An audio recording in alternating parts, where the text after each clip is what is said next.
చెప్పి ఓట్లు వేసుకున్నారు. బెల్లంపల్లి మున్సిపాలిటీలో కాంగ్రెస్ టికెట్ల వ్యవహారం పెద్ద దుమారం రేపింది. ఎమ్మెల్యే గడ్డం వినోద్ క్యాంపు కార్యాలయం ఎదుట కాంగ్రెస్ నాయకులు కార్యకర్తలు ఆందోళనకు దిగారు.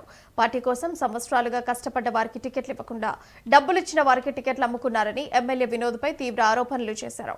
ఈ వ్యవహారంపై కాంగ్రెస్ సీనియర్ నేత మాజీ మున్సిపల్ చైర్మన్ సూరిబాబు తీవ్రంగా మండిపడుతూ ఎమ్మెల్యే వినోద్ వైఖరి పార్టీని నాశనం చేస్తోందన్నారు.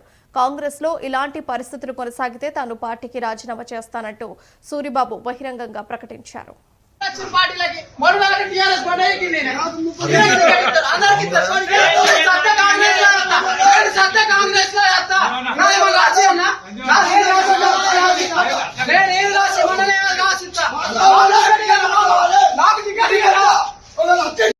వేరే పార్టీలో చిన్న టికెట్ బీఫామ్ ఇస్తారు, టికెట్లు ఇస్తారు. ఆ పార్టీ పట్టుకొని ఉన్న వాళ్ళకు, పార్టీ నమ్ముకొని ఉన్న వాళ్ళకు ఇవ్వండి. దాకా 20 ఓట్లు ఇచ్చారు. ఒక అవసరం లేదు. 20 ఓట్లు నేను కొట్టాను.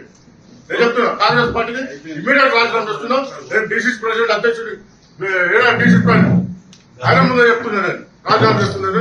అవసరం లేదు.